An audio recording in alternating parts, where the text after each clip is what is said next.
In this video, I'm going to break down for you whether you should self-manage your short-term slash midterm rental, or if you should look to find a property manager or a co-host to help you do it.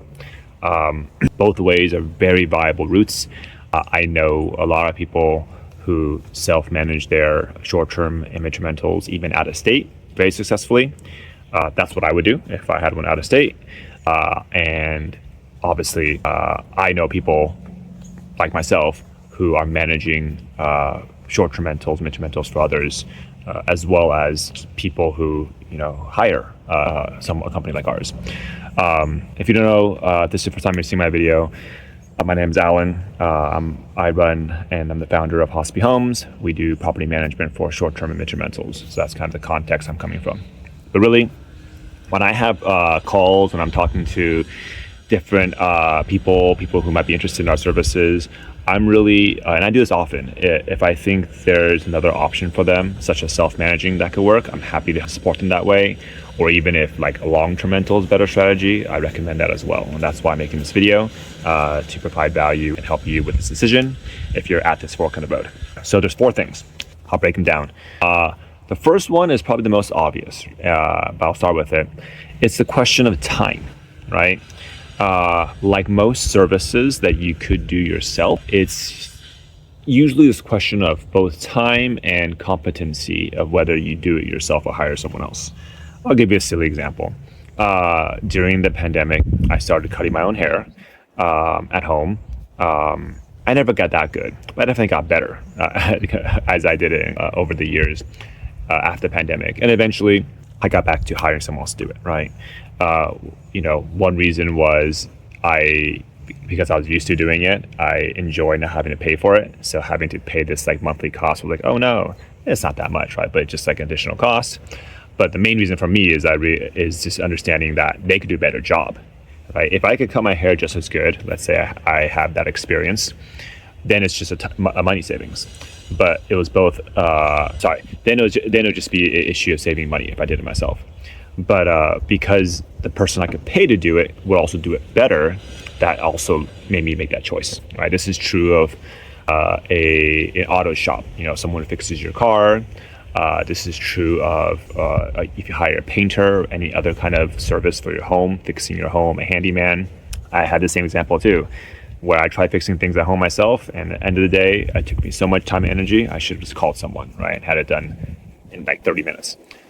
Same thing with a short-term or midterm rental property manager. It's just at a higher price point, right?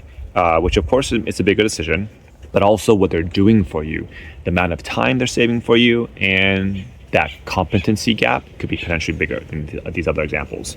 So are you running your real estate business, your short-term midterm rentals, let's say you have multiple properties, are you doing that full time? Or do you have a actual different full-time job and you're doing this on the side, right? To me, like the best case scenario for self-managing is you're doing it full-time. And that probably means that you also, that's the income that you live on, right? That's your living expense. Your income that you is that the word, living expense? The expenses you live on. Then of course, all the extra margin that you might have to pay a manager is necessary for you, and you have the time anyways, right? And if you're doing it full time and let's say you quit W-2 to do this full time, then you probably enjoy it, right? Which is something I'll talk about later. So it's this time piece of, are you doing this full time or is it a side thing? If your rental properties are purely an investment, that's not too different than how you might invest in stocks or invest in some other business, then you probably want to be hands off because you're not trying to create a job for yourself, right? It's an investment, somewhere to put the income you're earning from your full-time job. So that's the number one thing. Obvious one, right? If you have the time for it. Number 2, I just talked about, and this is important, and this is probably like the most it's the part that's more of an art than a science, I would say. That's the analogy I'm trying to make, but it's whether you enjoy it. So I'll use the example again that I used earlier of a auto mechanic or auto shop. Someone who works on their own car, like in their garage, on their driveway. Yes, some of them might do it to save money, but a lot of them do it because they enjoy it, right? It's not really someone might say, hey, you can just pay someone to do that. It's not that much, oil change, right? You can just pay someone to change oil. That's pretty easy. You don't have to get dirty, and it's very affordable. But the person might say, hey, I don't care. I enjoy doing it. I enjoy getting under my car and getting my hands dirty. That's actually very valuable. I've learned in life and also in business that there are tasks that may be easy to do, but are just unenjoyable and even draining for me to do. And they're really affordable to delegate. To hire someone to do that job is a pretty affordable role. It's not a high expensive skill set you have to hire someone for. So that part of it, do you enjoy self-managing? Do you enjoy talking to the guest and being a host? The best example I can think of this for a self-managing host are those who live on site. So let's say you have like a duplex or ADU in your backyard. You probably want to self-manage. You enjoy having a host back there and being hospitable. Do you enjoy tinkering with things, fixing things, not just at the property, but your listing, your pricing? Do you enjoy that incremental improving of your business and doing it better?